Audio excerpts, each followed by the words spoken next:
Hey guys, what's going on? Jake here, and welcome back to F124 driver career mode for round number 10 at Zandvoort, the Dutch Grand Prix. So, last time out, honestly, coming off the back of a crazy race where we actually managed to win a Grand Prix in a Haas in Season 1, mainly due to the fact that Max Verstappen decided to mechanically retire 2 laps before the end, but besides that, if that didn't happen, we would have scooped up a comfortable P2 as well, because we ended up winning the race by 7 seconds, so we would have ended up getting P2 by 7 seconds. So, in the end, it was looking to be a great result, and it turned into an even better one, becoming the 113th or 14th winner in F1 in this alternate universe where Oscar Piastri and Lando Norris have not yet won. But coming into Zandvoort, we have worn components for this race, because there's only one straight where you can really overtake, so we'll see if that ends up paying dividends against us later on in the weekend in the Grand Prix when we get to it. So let's just see how it goes. But we obviously, as always, we're going to start off in practice. And yes, I am currently walking around my room, changing locations of where I'm going to be. So I just realised this video is actually 23 minutes, which is brilliant. So, cannot wait to sit here and commentate this for 23 minutes. This is the only downside of making videos. I've got to sit here for like 23 goddamn minutes and just talk over it. Like, could someone else just do it for me? Can I just get AI to do this for me? No, I won't be bothered to write a script. Like, that's so much effort. But, yeah, I mean, other than this, practice is going smoothly right now. But when it comes to Zandvoort, I'm actually really quick around this track. So 101 AI, maybe a little bit too low again. I'm not changing it. I said I was going to do 101 every track this season, so that's what we're going to do. But Zandvoort, in time trial, I'm top 1,000 in the world, top like 200 on Xbox, on the controller. So I'm feeling pretty confident to have a good race this time out. It's just going to be whether we can be consistently quick and not make mistakes, especially in like the middle sector where it's easy to make mistakes and you lose the most time if you make them. But the race and qualifying, two completely different conditions, as qualifying is going to be in the wet, the race is going to be dry, so we're going to set ourselves up for the race in our dry setup, and we're just going to hope that we don't do ourselves too much negative, I don't even know how to say it, we don't hamper ourselves too much in qualifying to the point where we're starting towards the back, but we are currently P17 in Q1, but we are on our first lap only, so we can still set a lap time good enough to get us out of Q1. Currently 5 tenths up on our teammate Nico Hulkenberg through the first 2 sectors. Now coming round to the final sector, which is normally not that strong for me, especially compared to the AI, so let's see what we can do. Currently a second up on our previous best lap time of a 1:23.1. Now we're going to be over a second up. Well, no, not actually. We're going to be up to the line, 9.5 tenths up on our previous best lap, which puts us P14 for the time being, which isn't that much of an improvement in terms of positions, as is how far off we were. But then we come around and do a second lap, a little bit shaky in that middle sector, but currently a purple first sector, which is a very good effort. We are now, thanks to a good middle sector, 9.5, almost a second up on our previous best lap time here in Q1. Second purple middle sector. This could be a fantastic lap, you know. I mean, was the grid really this close? We're now 1.4 seconds up on our previous best lap time. Coming round into the final corner, can we improve by more? Yes, we can. We are now 1.5 seconds up on our previous best lap time. We're going to lose about a tenth, but then we're going to gain it all back up to the line. It's going to be 2 purple sectors, and we're going to end up setting the fastest lap in Q1 by half a second over Max Verstappen, which is just crazy. But I do think we did just go out at the perfect time for the conditions, so maybe not genuinely our pace, or was that just one of the best laps in those specific conditions? Because from here on, it's going to get drier and drier and drier. It's never going to get to dries, but it's going to get drier and drier, which means the lap times are just going to get quicker and quicker as more cars go around the circuit. But yeah, purple middle sector apparently here on the first lap of Q2. This could be another superb lap from myself. Let's see what we can do. Coming around the final corner now. I think the aim for this qualifying session, considering we have the worn components and considering, you know, we're using a dry setup, I would take maybe like 12th at worst because obviously I feel like I'm running too low AI. This is a good track for me, but then it's also in the wet, which is either really OP for me or really bad for me. But on our second lap, we were 7 tenths up, and we lost like 2.5 tenths in one corner. But we're going to try pull a little bit back. We're not able to, again, losing another couple thousandths of a second through that left-hander.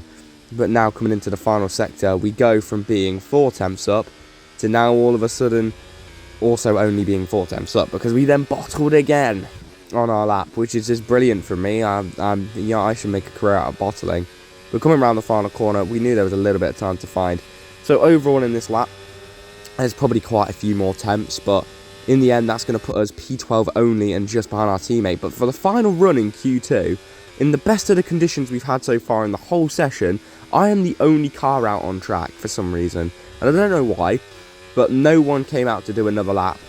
So, fair enough, but you're just giving me free rein now to just gain plenty of time on you all and maybe get myself into Q3 and put Ocon, who hasn't come out to secure himself, in the mud. Maybe it got a bit wetter, and the AI thought that no one was going to improve, but I had lap time in this lap anyway, no matter what the conditions were.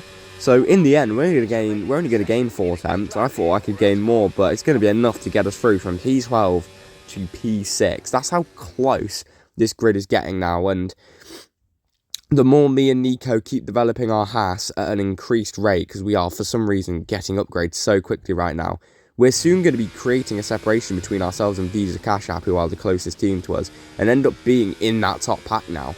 That means there could be 6 teams fighting for wins every Grand Prix weekend. The Astons, the McLarens, the Ferraris, the Mercedes, the Red Bulls, and ourselves, which would be absolutely fantastic. And as we saw last episode, Aston are trying to sign me. So this could get saucy. This could get really saucy, seeing how depending on how the development for the rest of the season goes.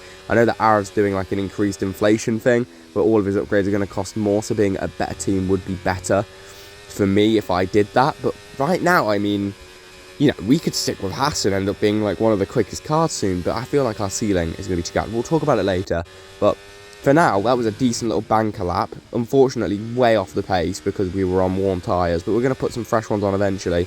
This was our second lap on that worn set of tyres in this session, because I knew I had a lot of time to find as a benchmark. Currently 8-9 tenths up now on our previous best lap time, which is an absolute corker of a lap so far. We take that bit there poorly, losing about 2 tenths over our previous best lap, but we did nail it the previous lap. Unfortunately, the rest of the lap last time around wasn't that good, but there are another, according to my calculations, 2 maybe 3 tenths on the table in this lap, so let's see what we can do. Coming up to the line now, we're going to be about 7 tenths up, so you know what, we will take that. 7 tenths gain puts us only P8, that's how far off we were.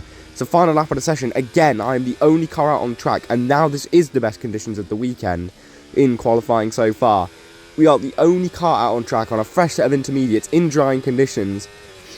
Let's see what we can do. Is comparing ourselves on the left-hand side to Hamilton. We are 7 tenths up on Lewis Hamilton, who is P6 in a minute. This could be an absolute storming lap. This could be pole position if we hook up this final sector. We are 9 tenths up.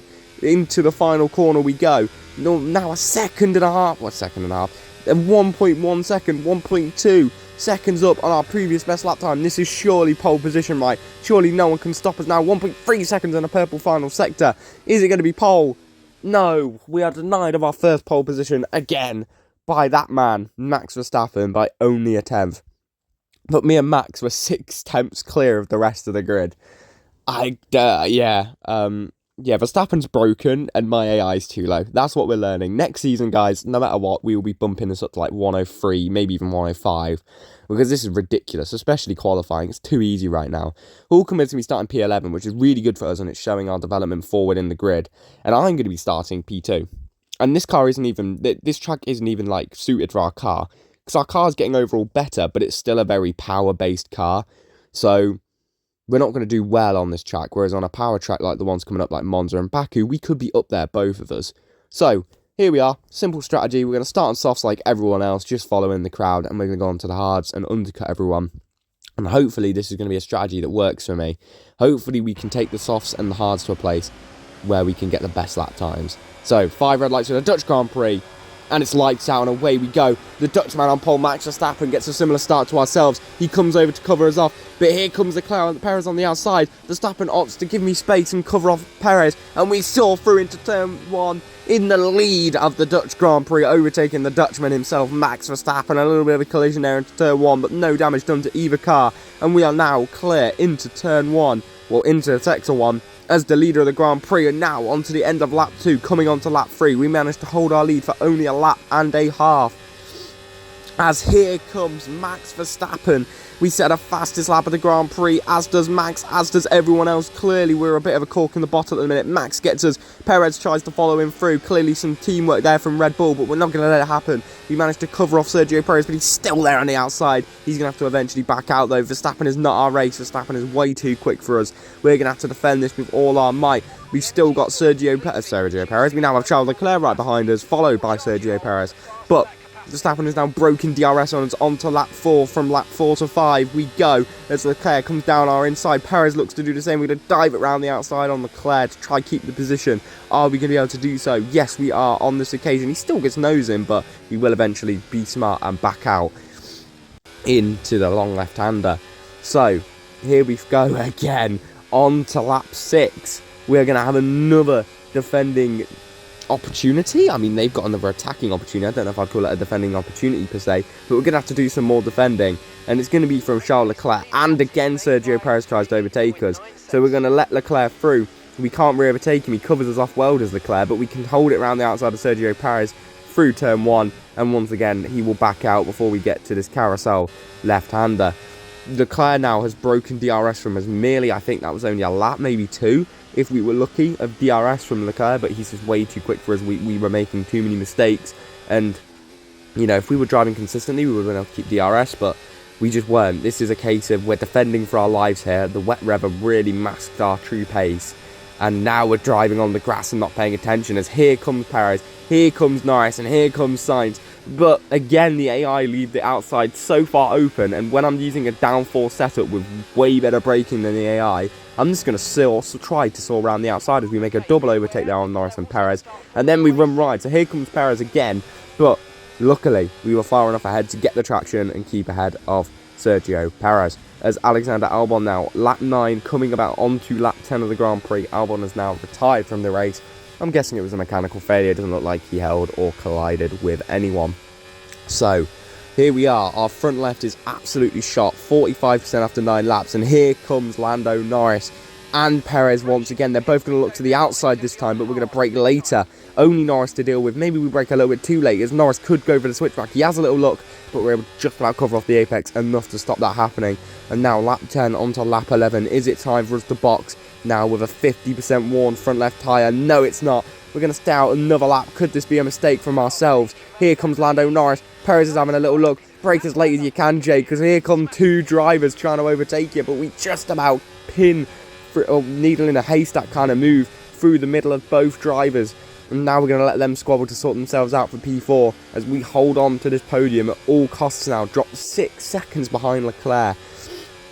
But at lap 11 onto lap 12, we will now finally box for a set of hard compound tyres, which means that we are going to be doing 24 laps on the hards and 12 on the softs, which should be actually quite good. Zandvoort's got decent tyre apparently. We absolutely nailed the pit entry, exactly 37 mph. Normally you get a penalty for the exact amount. Normally you have to be under it, but here we didn't.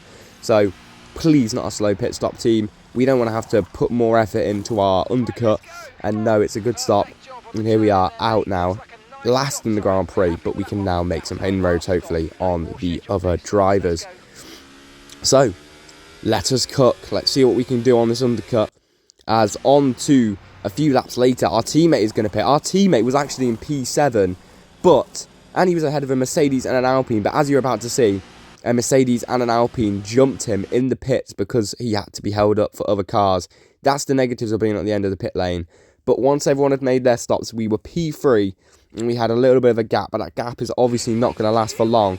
As into the middle sector we go a little bit wide, and here comes Lando Norris. He's on the mediums, on fresher mediums compared to my older hards. He should be flying past me right now, but we keep making mistakes. We got to try send it on him, and we made contact. Luckily no damage, but Norris has got us, and Norris is going to keep ahead of us there. There might not be much we can do about Lando Norris, as on to lap 20, towards the end of that lap, Norris has already pulled 7 tenths on me extra.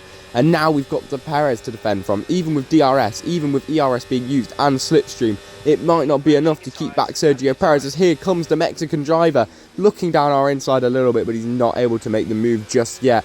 We need to try stay with Lando Norris if we can, but it was not the greatest first corner. Luckily, the sector's good for us as we have a slide and we go wide, and Perez now might have the opportunity to get P4 off of us, and he does, but we're able to maybe get the switch back and a better exit as here we come down Sergio Perez. Lando Norris is no longer our fight. We are now side by side with the Sergio Perez, about to enter the fast right-hander. Perez backs out, and we are able to keep P4 for now, but we're going to have to defend more and more and more as this race goes on. And again, Perez looking down our inside there, but we're able to just slam the door on him. I was going to say should, but we slammed that stuff on him, and he's not able to get past just there. But we are under a lot of pressure now. Perez, Sainz, both of them looking really mean in this race so far. They look like they could be a fighting force to behold, and the Mercedes are just behind them. Perez goes down our inside. Here comes Sainz as well. We're going to send it around the outside. We can't quite send it enough to have a look at Perez, but we can stay ahead of Sainz. We have a snap, and Sainz is turning in on us. Oh, no! No! Sainz is out. Sainz is out of the Grand Prix as a safety car. We've got wing damage. We had floor damage, and Sainz was out of the Grand Prix. We had a snap, and Sainz was stuck on us in this glitchy game, and we ended up accidentally taking him out of the Grand Prix, but we paid for it. We had to make a pit stop, change our wing, and we had floor damage, but we've now got much fresher mediums. I didn't know exactly what the floor damage would do to us. This could reduce our straight line speed enough to kill our race off completely. So let's see what's going to happen. As into turn 1 on the safety car restart, we go overtaking 2 cars down the inside. Nice little dive bomb there from ourselves. Some of you are going to be like, yeah, you've absolutely cheated that. You've taken out a competitor, and you've managed to get an extra pit stop for free, and floor damage doesn't do anything. Well, it didn't feel like it did anything. I'm going to ruin it now for you. But it didn't feel like it did anything, so we're going to watch a comeback drive happen. But that was crazy. I mean, the snap happened, but like, there's nothing I could do. As soon as the snap happened, he was still turning into me, and I couldn't turn away, so I was stuck on him. I couldn't turn off him. And it was just, yeah, he just took me into a wall eventually. I probably could have done something, but in the moment, I couldn't, and unfortunately, it is what it is. And now we got Danny Rick ahead of us, and we're going to go around the outside and sail around the outside of the Honey Badger on the hard tyres. A little bit of contact, but nothing to make any damage. And to be fair, look at the amount of damage we have. Probably not the worst thing that could happen. But to be honest with you, we've got worn components now and floor damage, but we are on fresher mediums. So here we are now. We've got our teammate just ahead of us. We do need Hulkenberg to let us through, or we're going to have to be the master of our own destiny and send it down the inside of the Hulk. Down the inside we go on Nico and get ourselves up into P12. And as you can see, Tsunoda's just ahead of us. There is a good chance of us getting points here. With 8 laps to go, we could get Bottas and Tsunoda on these much fresher tyres. We are, for some reason, much quicker, even with floor damage. So let's see what we can do now. Bottas and Tsunoda fighting. That's going to help us a lot, because if we can maybe get a really good switch back here, but they're battling well, they're not costing themselves too much time, but we are just much quicker anyway, and we've got a chance to go around the outside again on another driver, and here we go around the outside of Valtteri Bottas, and that is how you do it without making contact. Round the outside at the carousel corner on Valtteri Bottas, and now we're setting our sights on the Japanese man Yuki Tsunoda into the final sector. Lap 28 coming on to lap 29. Piastri ahead of us is battling very hard with that Alpine, so maybe there's a chance of P8, but here we are on Yuki Tsunoda. Simple move, hopefully. He's going to defend the inside. We're just going to sail around the outside on fresh tyres, get better traction, and get ourselves up into the points after that disastrous crash, which I don't even know. It's up to you guys what you think. But on lap 30, we were then able to pull away from Tsunoda and get into the DRS range of the battling Ocon and Piastri. So let's see what we can do now when we're closing in on Esteban Ocon, looking for P9. We're going to send it down the inside, maybe a bit far back as we make a little bit of contact, or he just jumped out the way and it looked like we hit him out the way. Either way, no damage for either car. Let's move on. And now we've got Oscar Piastri, and ahead of us, Fernando Alonso was in a bit of a world of his own, but he seems to be slowing up, does Fernando? And now we've got Piastri just ahead of us. If we can launch ourselves from Piastri onto Alonso, there's a good chance of us getting maybe even P7 from this disastrous race. Here we go on Oscar Piastri. Is he going to defend? Yes, he is. We're going to go round the outside, our textbook move into turn 1, and Piastri backs out and allows us to take the corner almost normally. And we are now chasing after Fernando Alonso, and on lap 33, about to come to lap 34, we get the DRS, but Alonso gets it on the battling pack ahead from P3 downwards. Verstappen versus Leclerc is going on at the front of this race, and then there's a train behind of Perez, the Mercedes and the McLaren, and now Alonso and myself have joined that group as we set a purple final sector. Let's see what's gonna happen. Are we gonna be able to make a move on Alonso here? Let's see what can happen. I don't think we're about close enough. We might have a little luck. No, we won't. So let's see what we can do against the two-time world champion. He's just so slow off that corner. We get the better traction on Fernando Alonso, and it's going to look like we're taking candy from a baby here as we take P7 from the two-time world champion. The experienced Fernando Alonso. He can't do anything without traction. Lap 35 now. We are in this fight. If there's fighting ahead, we might be able to get Russell, Norris. There's Hamilton in there, and there's Perez. So let's see what's going to happen. Perez and Hamilton are side by side. We've got Russell just ahead of us. Could we maybe have a look round the outside of George Russell, which could maybe allow us to then get Norris? We're going to have a little look. We've got to. It's the last lap of the Grand Prix. Any points will help at this point. Can we get better traction than George Russell? Let's see. We're going to race George up the hill, up to the fast right-hander. Are we going to go for a move on George? We're going to have a look down the inside, and we're going to have to back out of it before we make contact with George. That would have been race-ending for us both. I had to back out. Will we maybe have a look now on the inside of this right-hander? We're not quite close enough. We're going to have a little look anyway if we can. Oh, making a little bit of contact, but not enough. And on the inside here, it's not going to be enough. As coming round the final corners of this Grand Prix, it's going to be P7 here, unless we make a stupid mistake. As we come round the final corner, we just have to use ERS and just make sure we keep this P7. But from having a ridiculous, maybe unavoidable crash with Carlos Sainz, being at the back of the grid on the safety car restart, with floor damage and worn components, recovering to P7 is a masterclass of a drive.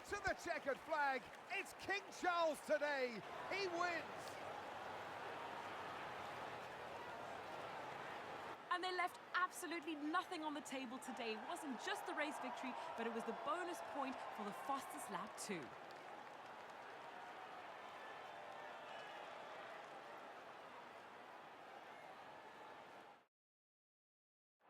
Here come our winners now, a thrilling race and a tremendous effort by Ferrari. Their history is well known, so it's no surprise to fans the world over to see them come out on top once again. I don't honestly know what to say about that race, guys. I can't lie to you. Hulkenberg gets P11, which is quite nice. I genuinely don't know what to say to you, because that was... I don't know. Did we deserve P7? I think the AI is obviously too low, but like... Did we deserve that P7, really? I don't know. It was just like taking candy from a baby at the end. If anything, it helped us for that safety car. And after that brilliant race, Aston Martin were like, yep. And I'll be honest with you, right? What's going to make me want to go to Aston Martin is if Alonso doesn't retire. If I can partner Fernando Alonso next season, I will go to Aston Martin. I want to partner Fernando Alonso. But let's move on for the closer future. For the next race, Monza. You need straight line speed and you need fresh components, and that's what we're going to do. We're going to take a whole new set, and yeah, I'm really excited for Monza. I've already raced it, actually. I can't even lie. As of commentating this video, I've already raced Monza. But yeah, look at that crash. That is just ridiculous. I assassinated Carlos Sainz and got P7. I mean, let me know what you think down below. Was that fair? I don't know, man.